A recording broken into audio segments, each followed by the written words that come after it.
operate within Somalia, their impact is qualitatively better than those operating remotely.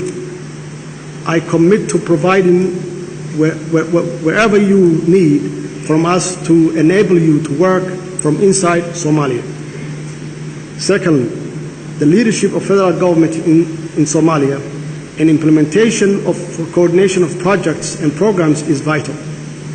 Too often we have seen too many projects implemented without the knowledge, let alone consent, of the federal government. This shall not continue.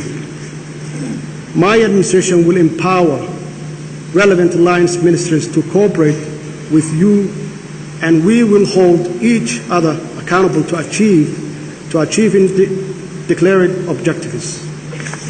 Ladies and gentlemen, the problem of Somali refugees in the region has been going on for far too long, but I believe that we are at the crossroad to begin to address the issue more permanently.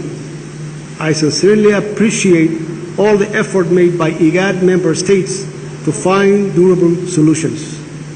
I also thank the UNHCR for its tireless efforts to help Somali refugees. Thirdly, resources aimed to durable solution for refugees and IDPs must be channeled through the federal government. I recognize that we need to improve our public financial management system. We are committed to doing just that. But I ask you to commit to using our country's system for resources. Ladies and gentlemen, I am confident that you will continue to honor the institution of asylum as enshrined in the international humanitarian conventions and maintain our people in safety and dignity in the best tradition of African hospitality.